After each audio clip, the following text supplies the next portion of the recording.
Chapter 1. The list begins. In 1939, Oskar Schindler, a German businessman with a taste for luxury and a knack for charm, arrives in Krakow, Poland. As World War II rages on, Schindler sees an opportunity to profit from the conflict. Using his connections within the Nazi Party, he secures a factory that produces enamelware for the German military. To staff his factory, Schindler hires Jewish workers, seeing them as a cheap and expendable labor force. Inevitably, he meets Itzhak Stern, a Jewish accountant with a strong moral compass. Stern becomes instrumental in running the business, handling the finances, and managing the workers. Despite Schindler's initial indifference to the fate of the Jewish people, Stern begins to influence him, planting the seeds of what will become a life-changing transformation. Chapter 2. Life in the Ghetto.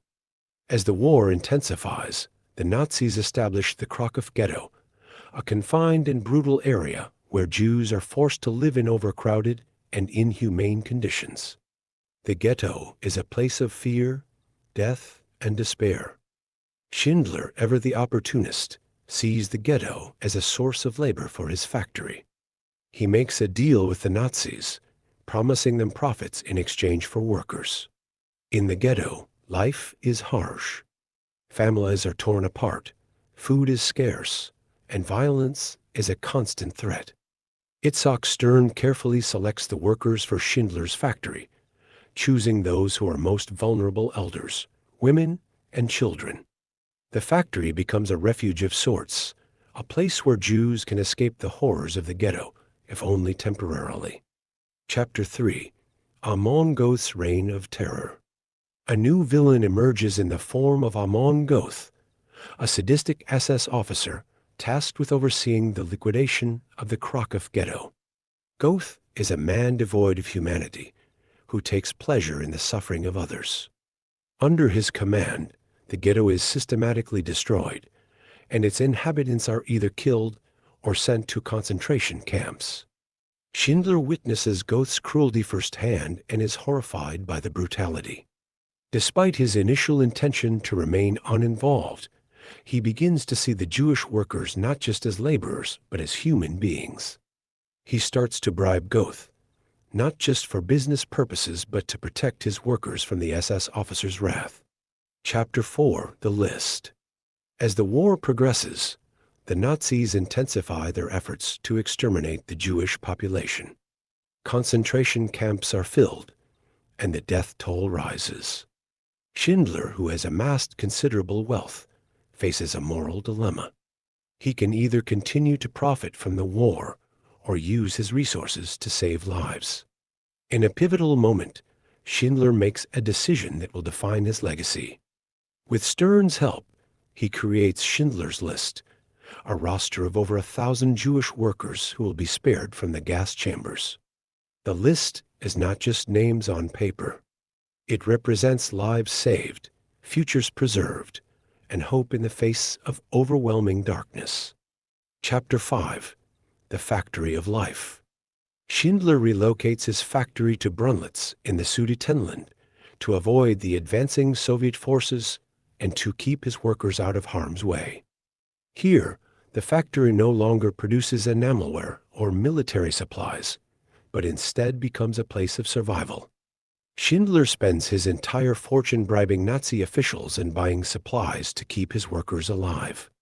The factory operates as a shield, protecting the Jews from the horrors of the Holocaust. Despite the constant threat of discovery and the dire conditions, Schindler's determination never wavers. His transformation from a profit-driven businessman to a savior of lives is complete. Chapter 6. The End of the War. As the war draws to a close, the Nazis face defeat. The factory is liberated by Soviet troops, and Schindler's workers are finally free. Schindler, however, is now a fugitive. As a member of the Nazi Party, he is at risk of being arrested as a war criminal. He flees with his wife, Emily, leaving behind the factory and the people he saved. In a final act of gratitude, the workers give Schindler a ring, inscribed with the Talmudic quote, "Whoever saves one life saves the world entire." Schindler is moved to tears, realizing the profound impact he has had on so many lives. Chapter 7. The Legacy.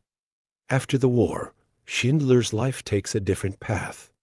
He is not a wealthy man anymore, having spent his fortune saving his workers.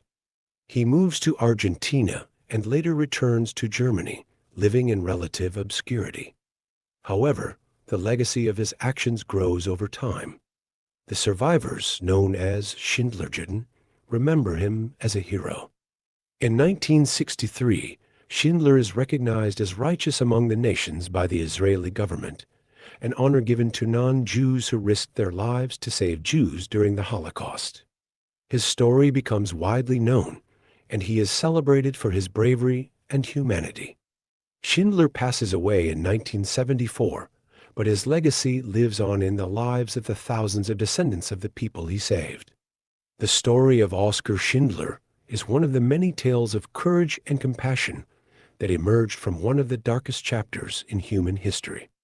His transformation from a man driven by greed to one driven by a sense of justice is a testament to the power of human kindness.